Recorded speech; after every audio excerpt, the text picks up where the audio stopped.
បាទជំរាបសួរពុកម៉ែបងប្អូនដែលកំពុងតែតាមដាននៃការទស្សនានៅក្នុងខ្សែអាតវីដេអូនេះ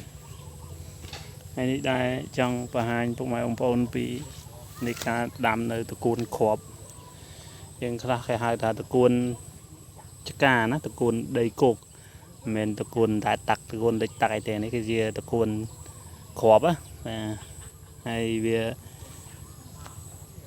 មានរយៈពេលខ្លីក្នុងការប្រមូលផលដែរគឺយើងព្រោះវាបែបនេះណាធ្វើថ្នាលបែបហ្នឹងបានលើកជារងឯនៅតំបន់ខ្លះ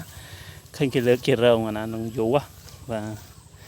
ទតែធ្វើបែបនេះគឺលឿនជាងដល់ពេលប្រមូលផលយើងឆូតវាយកទៅប្រលេះស្លឹកចងបាច់ថ្លឹងលក់យកតែម្ដងហើយតកូននេះដែរគឺជាប្រភេទដំណាំធម្មជាតិដែរបានដាក់ជីគីមីទេ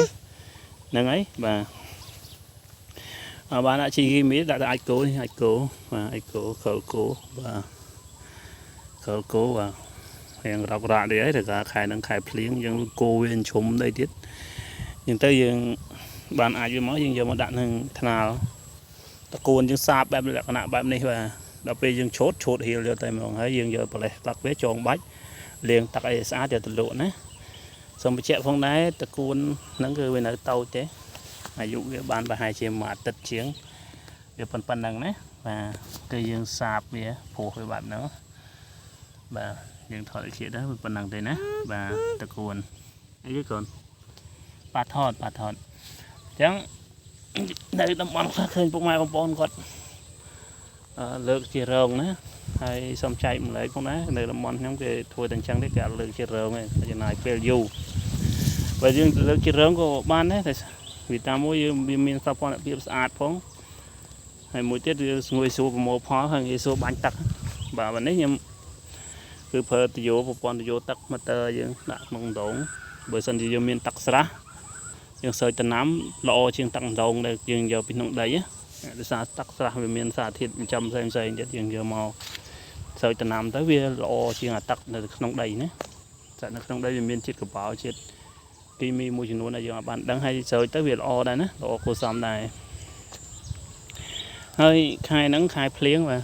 មេឃដូចអត់ទៅប្រកបបានដែរមេឃនឹងស្ទុំហើយអាហ្នឹងយើងចាំបាច់ត្រូវស្រោចទឹកទោះបីជាមេឃភ្លៀងក៏ដោយយើងត្រូវស្រោចដែរដើម្បីអីដើម្បីឲ្យវាលាងជាតិអាស៊ីតនៅលើតកួនយើងកុំឲ្យតកួនយើងវាអុចបាទទោះបីមានភ្លៀងធ្លាក់ប៉ុណ្ណាក៏យើងត្រូវស្រោចវាបន្តិចដែរមានន័យថាយើងស្រោចបន្តិចទេមានន័យយើងស្រោចឲ្យលាងតកួននឹងឲ្យវាស្អាតទឹកភ្លៀងមិនមែនយើងស្រោចដូចតែពេលមេឃអត់ភ្លៀងទេយើងស្រោចពេលមេឃអត់ភ្លៀងយើងស្រោចច្រើនដល់ពេលមេឃភ្លៀងយើងគ្រាន់តែលាងតកួនហ្នឹងស្រោចលាងតកួនហ្នឹងឲ្យវាជ្រះទឹកភ្លៀងទៅបានហើយអញ្ចឹងតកួនយើងវាអត់សូវអុចទេបាទហើយរយៈពេលប្រមូលផលប្រហែលជា22ថ្ងៃយ៉ាងយូរណាបាទដោយសារដីយើងបើដីល្អតកួនយើងអាចធ្វើជាគួងបាទបើដីថាយើងអត់សូវបានដាក់អាចគោទេយើងព្រោះវាម្ដងពីរដងទៅវាអត់សូវល្អទេបាទអញ្ចឹងវារៀងទាបដែរនេះគឺដីដែលយើងបានដាំវាព្រោះតកួនបានពី3ដងហើយហើយកូនតកួនដោយសារពើកូនណាហើយថតវីដេអូទៀតណាបាទអញ្ចឹងចែកលេខការដាំតកួន